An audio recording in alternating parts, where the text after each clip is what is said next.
Hey und willkommen zurück auf meinem Kanal. Ihr seht schon, diesmal mit Facecam. Ich sitze das erste Mal so richtig vor der Kamera. Ist noch ziemlich ungewohnt für mich. Ich muss auch schauen, dass ich nicht oben auf Display schaue, sondern in die Kamera rein. Genau, heute kommt das versprochene Editing-Workflow-Video. Ich habe jetzt schon relativ viel Studio-Behind-the-Scenes-Content geteilt und möchte euch jetzt so ein bisschen zeigen, wie ich das Ganze dann bearbeite. Wie es euch wahrscheinlich schon 1000 andere Leute gesagt haben, ist natürlich das Editing super wichtig, weil man da aus einem normalen, guten Bild wirklich nochmal was Einzigartiges rausholen kann, was heraussticht. Und ich benutze das Editing meistens, um irgendwie Kontraste herauszuarbeiten, Farbkontraste, Belichtungskontraste. Und genau diese Kontraste machen halt auch meinen Stil aus. Natürlich kann man diese Kontraste auch schon beim Shooting selbst hinbekommen, aber manchmal, wenn man zum Beispiel draußen ist es ein bisschen schwierig mit dem Licht, um das so zu bändigen, wie man es haben möchte. Vor allem, wenn man ein privates Shooting macht oder nicht so viel Budget hat. Und oftmals weiß ich noch gar nicht, wie das Bild schlussendlich farblich genau aussehen soll. Im Studio mache ich es dann oft so, dass ich relativ neutral fotografiere, dass ich zum Beispiel nicht mit verschiedenen Farbtemperaturen arbeite, sondern alle Lampen haben die gleiche Farbtemperatur. Und später kann ich dann noch durch Masken beispielsweise in Lightroom suggerieren, als hätte die eine Lichtquelle eine andere Farbtemperatur als die andere gehabt. Und da geht es dann nicht nur um Blau und Gelb, sondern auch den Tint, also wenn man mal den Hintergrund oder die Schatten ein bisschen grünlich einfärben möchte. Das ist alles auch möglich, natürlich im Studio beispielsweise, aber es ist in der Post so viel einfacher, man kann sich so viel Zeit sparen. Und was mir viel wichtiger ist, wenn man ein simples Bild hat, ein relativ neutrales Bild, kann man im Edit verschiedene Looks dran ausprobieren und kann sich dann für einen entscheiden. Und das ist einfach super viel wert, weil man dann auch immer neue Sachen ausprobiert und sich auch dadurch weiterentwickeln kann. Ich habe euch jetzt 3 Studio-Shootings und ein Outdoor-Shooting von mir mitgebracht aus dem vergangenen Jahr. Und anhand der Bilder werde ich euch mal ein bisschen erzählen, wie meine Herangehensweise ist. Das erste Beispiel ist ein Studio-Shooting mit der lieben Jana für Paul Valentine. Hier hatten wir so einen Geburtstagslook, also ein bisschen schicker gemacht. Wir hatten vom Kunden auch ein Moodboard bekommen. Das heißt, Outfits und so weiter, auch die Torte, die man im Bild sieht, das war natürlich alles klar. Auch der Schmuck, den sie trägt, das ist alles der eigene Schmuck von Paul Valentine. Dementsprechend mussten wir uns noch überlegen, wie wir vom Moodboard den Look nachstellen konnten. Auf dem Moodboard gab es auch dieses typische runde Spotlight, was wir auch haben wollten. Deswegen sieht man hier im Hintergrund auch diesen Halbkreis, das ist vom Spotlight. Grundsätzlich vom Lichtsetup ganz simpel, wir hatten von relativ weit hinten rechts das Spotlight und links hatten wir noch Negative Fill, um das Ganze dann abzurunden. Wir haben hier im Gesicht auch einen sehr, sehr starken Schatten. Weshalb wir hier dieses harte Licht auch wirklich gebraucht haben, war zum einen, dass die Augen ein bisschen mehr rauskommen. Genau, das ist natürlich auch nur ein Ausschnitt an den Bildern, die wir gemacht haben. Genau, deswegen, wir hatten verschiedene Einstellungsgrößen auch benutzt. Wir hatten mal Shots, die ein bisschen mehr an den Produkten waren und manche auch ein bisschen weiter weg, um das Model ein bisschen besser zu zeigen, damit es ein bisschen mehr auch in die Lifestyle-Richtung geht und gar nicht so commercial aussieht. Bei dem Bild, das ist jetzt komplett unbearbeitet und das ist das Endergebnis, was ich bearbeitet habe. Was natürlich auffällt, ist zum einen, überlege ich mir immer ganz am Anfang, wie soll das Bild geframed sein? Was macht das Ganze interessant? Und zu dem Zeitpunkt hatten wir schon sehr, sehr viele Shots auch hier mit dem Kuchen gemacht. Und außerdem zu dem Zeitpunkt hatten wir den Kuchen noch gar nicht angezündet, weil wir hatten Angst, dass er ein bisschen die Form verliert. Und deshalb war der Kuchen noch ein bisschen weniger präsent in den Bildern. Ich finde, bei dem Bild lenkt er tatsächlich ein bisschen ab. Und ich wollte den einfach raushaben. Dadurch habe ich ihn ein bisschen näher rangecroppt und finde, dass so das Gesicht einfach viel mehr rauskommt und halt auch der Schmuck im Gesicht und vor allem auch die Uhr. Die Uhr war leider ein bisschen zu groß. Das wäre dann noch was für Photoshop gewesen. Vom Look-Unterschied her, ich bin jemand, ich liebe Kontraste, das hatte ich schon eingangs gesagt. Wir haben hier einen sehr, sehr starken Lichtkontrast zum einen. Wir haben eine sehr, sehr helle linke Seite und eine sehr, sehr helle rechte Seite des Gesichts. Dieser Kontrast, der schafft es natürlich sehr stark zum Auge zu gucken und lenkt den Blick einfach extrem. Dadurch, dass wir im Hintergrund auch noch das Spotlight haben, was nicht nur aufs Model trifft natürlich, sondern auch auf den Hintergrund, haben wir zum einen so eine kleine Lenkung. Und zwar, wir haben hier oben einen sehr, sehr dunklen Bereich und deswegen schauen wir eher so den hellsten Bereich. Grundsätzlich schaut man immer als erstes auf den hellsten Bereich im Bild und das ist in dem Fall hier dieser Bereich vom Gesicht. Und die genauen Einstellungen, die ich hier treffe, die sind jedes Mal ein bisschen anders. Ich habe grundsätzlich meine Presets, das ist jetzt ein bisschen unaufgeräumt, aber ich habe hier mein 25er Preset, womit ich das hier bearbeitet habe. Habe mich aber dann natürlich noch sehr stark damit beschäftigt, wie das Ganze farblich im Hintergrund aussehen soll. Ich wollte ein bisschen Kontrast schaffen zwischen den leicht rötlichen Hauttönen und dem Hintergrund. Und natürlich haben wir schon einen sehr starken Belichtungskontrast. Den kriegt man auch nicht mehr so stark irgendwie schön verstärkt. Und ich wollte einfach noch ein bisschen mehr Farbkontrast machen. Und deswegen wollte ich den Hintergrund ein bisschen mehr ins Kühle und ein bisschen ins Grüne. Da gibt es dann wirklich ganz verschiedene Methoden, wie man da hinkommen kann. Ich wollte aber auch, dass die Schatten so ein bisschen was von dem Grün mit abbekommen. Ich habe hier ein bisschen den Tint und die allgemeine Farbtemperatur ein bisschen gelowert. Genauso wie ich hier beim Grading ein bisschen mehr ins Kühle gegangen bin. Und habe natürlich darauf geachtet, dass die Hauttöne nicht drunter leiden. Und habe die dann auch ein bisschen mit Farbtonsättigung angepasst, dass die wieder gut aussehen. Bei dem Bild das gleiche Spiel, das war das gleiche Preset, die gleiche Bearbeitung. Hier haben wir nochmal natürlich viel mehr die Uhr und das Armband im Frame, was einfach super krass heraussticht. Auch den Ohrring und der funkelt hier tatsächlich, das war in Camera, das ist kein Effekt. Je nachdem, was der Kunde sich wünscht, ist es natürlich hier noch angebracht, weil es schon sehr stark in die Beauty-Richtung geht, dass man auch eine Hautretusche macht. Das ist ein Bearbeitungsstil, den ich jetzt eher für mich gemacht habe und den wir nicht beim Kunden abgegeben haben, sondern der war für mich privat. Beim Kunden haben wir das Ganze auch ohne Grain abgegeben. Das ist ganz wichtig, die Kunden können damit eigentlich am wenigsten anfangen, wenn da Grain drauf ist, weil wenn man ein komprimiertes Bild hochlädt auf Instagram oder auf der Webseite vor allem, dann sieht man das Grain eh nicht mehr und es lenkt nur ab und man fragt sich, oh, ist das vielleicht auch Dreck?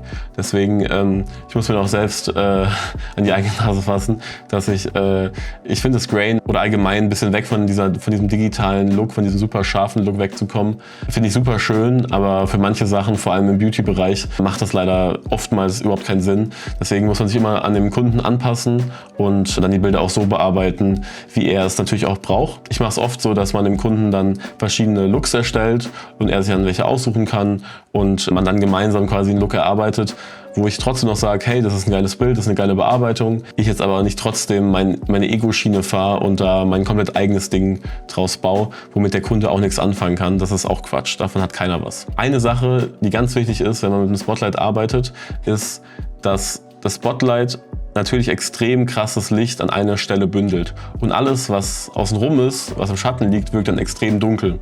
Und je nachdem kann es Sinn machen, noch ein weiteres Licht aufzustellen, um einfach den Raum einfach grundsätzlich ein bisschen heller hinzubekommen, dass die Schatten nicht so extrem krass abfallen.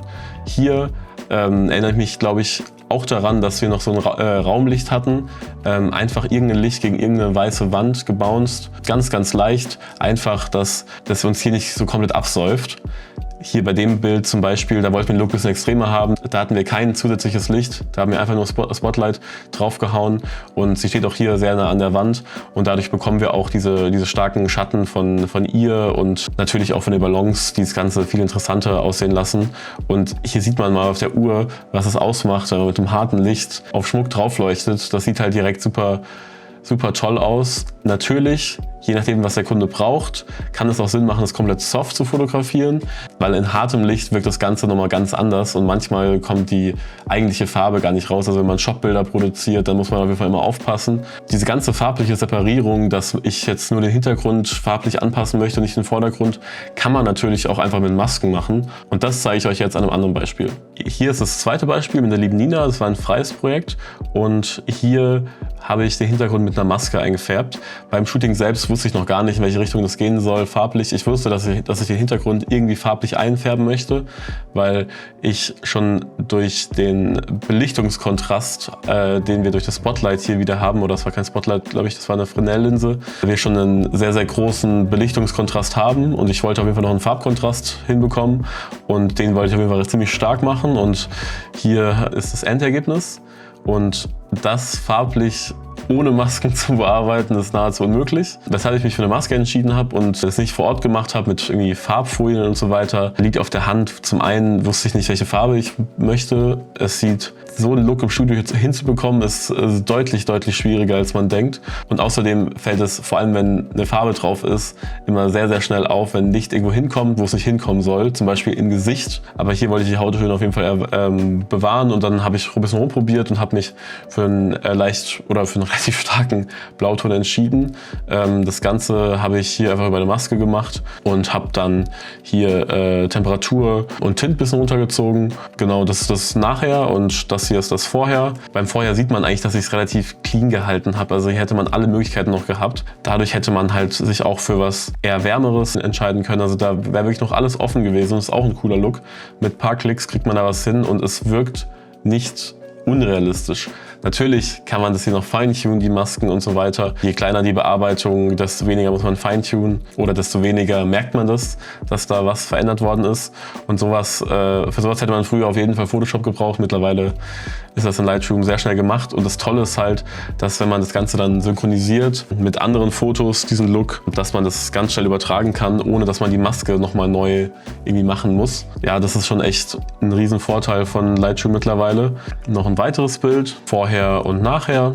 Ich würde euch immer empfehlen, bleibt bei der gleichen Farbtemperatur von euren Lichtern, damit ihr später das noch so einstellen könnt, wie ihr wollt in der Post. Hier habe ich wieder die liebe Slatter mitgebracht. Da hatte ich ja schon ein Video drüber gemacht, habe auch ein paar Vorher-Nachher gezeigt. Hier habe ich minimal den Hintergrund wieder leicht grünlich gemacht, hier einfach mit dem Tint runter. Und hier noch ein bisschen die Farbtemperatur runter. Das war es schlussendlich.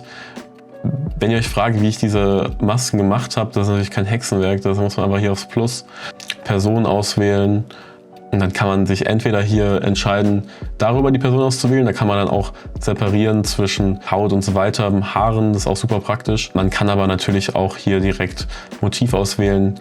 Dann wird sich bei den meisten Studiofotos direkt für das entschieden, was man auch haben möchte. Wenn euch die Auswahl nicht passt, wie hier unten, dann schnappt ihr euch einfach den Pinsel, geht hier übers Minus und dann alles, was ihr jetzt quasi drüber malt, geht weg von der Auswahl. Es ist schlussendlich einfach so wie ein Photoshop.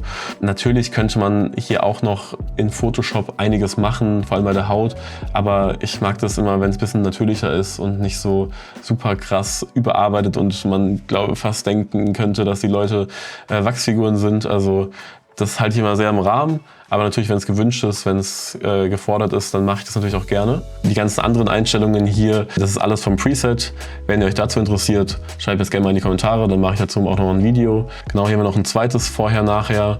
Und vor allem bei dem Look, auch wenn man den Hintergrund noch so ein bisschen abdunkelt. Also ich hatte hier bei den Masken auch noch ein bisschen die Belichtung runtergezogen. Wie gesagt, da muss man ziemlich aufpassen, weil wenn man das Ganze jetzt hier übertreiben würde, dann sieht es ganz schnell unrealistisch aus. Vor allem hier in der Hand, wo die Maske dann irgendwann natürlich versagt. Deswegen immer nur ganz bisschen. Aber hier fand ich es richtig cool, den Look. Dadurch, dass man jetzt halt wirklich direkt auf das Model drauf schaut und nicht irgendwie noch dran vorbeischaut. Zu guter Letzt habe ich, wie gesagt, noch das Outdoor-Shooting dabei mit der lieben Emily. Bei einem Outdoor-Shooting ist natürlich alles ganz anders wie bei einem Studio-Shooting. Du bist immer abhängig vom Wetter, vom Licht und musst dich immer danach richten. Natürlich sind die Kontinuität von Outfits, von Make-up, Haaren viel, viel schwieriger. Vor allem, weil wir da jetzt noch am Wasser waren. Nichtsdestotrotz ist es natürlich trotzdem nice von der Location her und hier habe ich jetzt auch Sachen auch mit Photoshop gemacht, die ich im Studio oftmals gar nicht brauche, weil mir sie schon vorher am Laptop auffallen und man dann das Ganze direkt am Set schon lösen kann. Das ist das RAW-Bild und hier merkt ihr schon direkt ein bisschen überbelichtet auf der Stirn. Das wäre mir im Studio nicht passiert wahrscheinlich, aber wenn man hier mal beim Histogramm den Überbelichtungsmesser anmacht, seht ihr, das sieht man nur ganz leicht. Auf der Stirn ist es ein bisschen am Klippen. Da hat das Fuji RAW-Format noch ziemlich viel rausgeholt. Also wenn wir uns hier mal runterziehen, da ist noch eigentlich alles drin. Halt die Stirn ist ein bisschen verloren auf der Nasenspitze. Aber das ist okay, ich meine, wird eh noch bearbeitet. Und dann habe ich meinen Look drauf gemacht, mein Standard-Look von meinem Preset. Und dann habe ich ein bisschen Hautbearbeitung gemacht. Das habe ich alles in Photoshop gemacht. Habe hier ein paar Härchen weggemacht. Das ist dann alles einfach nur ein bisschen Geschmackssache.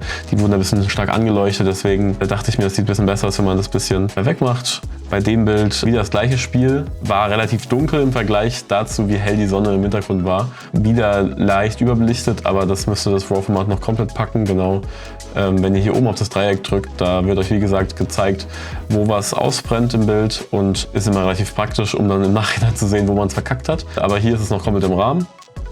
Dann kam wieder der Look drauf. Ich habe es jetzt bewusst deutlich wärmer gemacht, als es eigentlich war. Also es war noch lange kein Sonnenuntergang, habe aber trotzdem die Temperatur ein bisschen hochgepusht und habe hier noch einen kleinen Verlaufsfilter reingemacht, um ein bisschen mehr Sonneneinstrahlung zu haben. Das wollte ich dann auch ausprobieren, wie das in Schwarz-Weiß aussieht, weil mir die Farben hier einfach nicht so gut gefallen. Also grundsätzlich haben mich diese Farben eher abgelenkt vom Model, als sie mir irgendwie geholfen haben, und deswegen hatte ich es auch mal in Schwarz-Weiß ausprobiert. Hatte dann noch hier auf der Stirn, da waren noch Tropfen. Das zeige ich mal im direkten Vergleich. Die habe ich auch noch wegretuschiert in Photoshop.